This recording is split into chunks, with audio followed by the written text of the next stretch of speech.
नमस्कार जय हिंद दोस्तों, स्वागत है एक बार फिर से आपका अपने यूट्यूब चैनल स्टडी नीड्स पर। दोस्तों, जैसा कि आप जानते हैं कि स्थानांतरण नीति 8/9/2022 के आदेश के अकॉर्डिंग शिक्षकों के स्थानांतरण कराए गए और उस पर बताया गया था कि अगर अतिशेष शिक्षक हैं तो उन्हें वरीयता दी जाएगी। लेकिन दोस्तों, अब मैं आपको बता दूं कि अब से अतिशेष शिक्षकों के स्थानांतरण कराए जाएंगे। और दोस्तों, खास बात यह है कि अगर आपने भी कर दी है यह गलती तो निश्चित तौर पर आपके भी स्थानांतरण कराए जाएंगे। इसके साथ मैं आपको बता दूं कि स्थानांतरण निश्चित तौर पर आप सभी के अब एक बार फिर प्रशासनिक तौर पर कराए जाएंगे।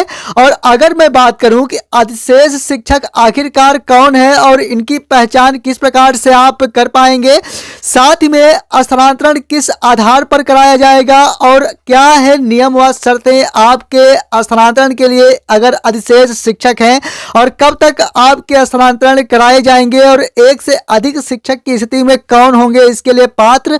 दोस्तों, इन सभी चीजों के साथ एक बार फिर हाजिर हूं आपके साथ इस निवेदन के साथ कि वीडियो में अंत तक जरूर बने रहें। दोस्तों, निवेदन के साथ कि अगर आप पहली बार चैनल विजिट किए हैं, चैनल को सब्सक्राइब जरूर कर लें और वीडियो पसंद आए तो वीडियो को लाइक करना ना भूलें।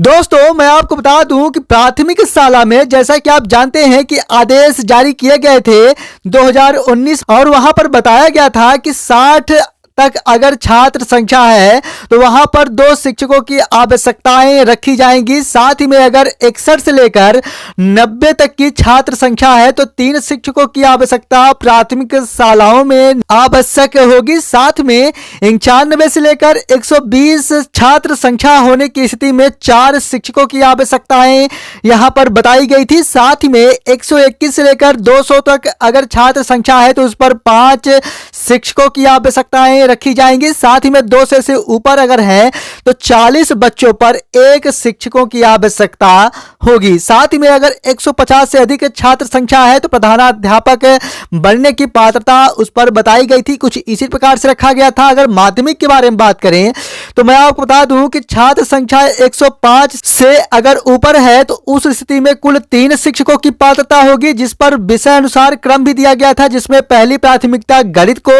दूसरी अंग्रेजी को और तीसरी सामाजिक विज्ञान को थी।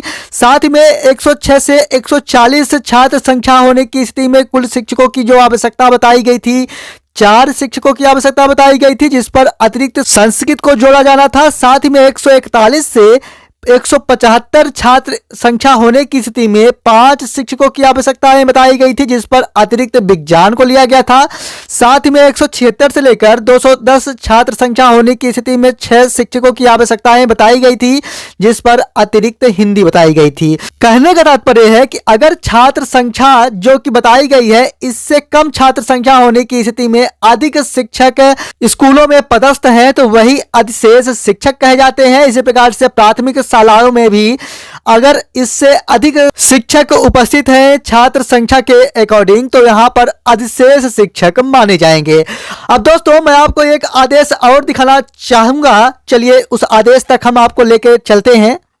यहां पर आप देख सकते हैं मध्य प्रदेश शासन स्कूल शिक्षा विभाग की ओर से 8/9/2022 की स्थिति में स्थानांतरण नीति के लिए आदेश जारी किए गए थे, जो कि इसी स्थिति के साथ आपके स्थानांतरण कराए जाने थे। और दोस्तों, मैं आपको सीधे पेज नंबर 7 पर लेकर चलना चाहूंगा, जहां पर बताया गया था कि अगर अधिशेष शिक्षकों की स्थिति पर आप आ रहे हैं तो आपको प्राथमिकता के साथ स्थानांतरित किया जाएगा यदि आप स्थानांतरण के लिए अप्लाई करते हैं। इस प्रकार से यहाँ पर बताया गया था। अब दोस्तों, यहाँ पर आप देख सकते हैं कि अधिशेष शिक्षक के चिन्हांकन एवं स्थानांतरण के लिए यहाँ पर कुछ कंडिकाओं के साथ बताया गया है, जिस पर बताया गया है कि एजुकेशन पोर्टल के माध्यम से आपको भी यहाँ पर स्थानांतरण करने की सुविधा उपलब्ध होगी। और साथ ही में यहाँ पर यह भी बताया गया है कि पदस्थ संस्था में उनकी कार्यरत सेवा अवधि के आधार पर वरिष्ठता क्रम में किया जाएगा। तात्पर्य है कि जो शिक्षक वर्तमान पदस्थापना वाली संस्था में सबसे ज्यादा समय से कार्यरत हैं वे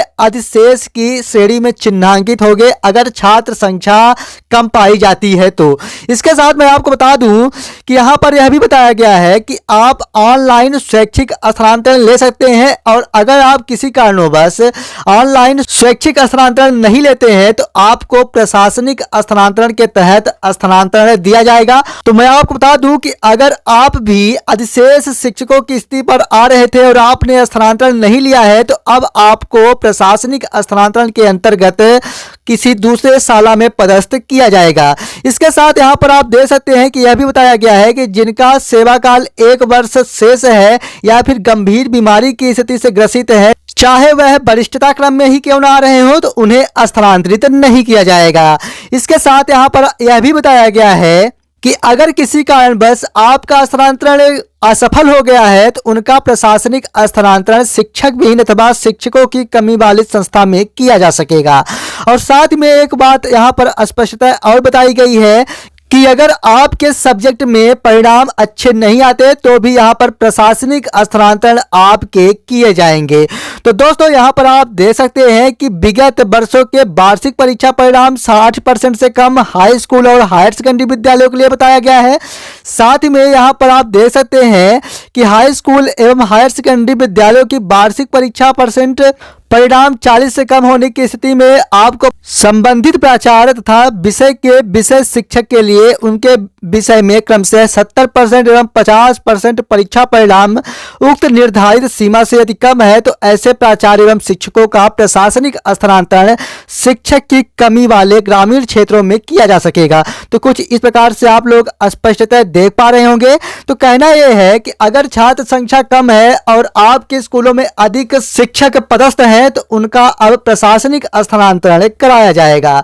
उम्मीद करूंगा कि इस वीडियो से आप संतुष्ट हुए होंगे। फिर भी अगर आपका कोई भी कीमती सुझाव है तो कमेंट बॉक्स में जरूर बताएं। अगर आप पहली बार चैनल विजिट किए हैं, चैनल को सब्सक्राइब जरूर कर लें, और वीडियो पसंद आया है तो वीडियो को लाइक जरूर कर दें, और नहीं पसंद आया है तो डिसलाइक करते हुए रीजन जरूर बताएं ताकि उस पर लगातार सुधार कर पाए। मिलेगी अगली वीडियो में। अगली वीडियो किस पर हो अपना कीमती सुझाव दें। तब तक के लिए धन्यवाद।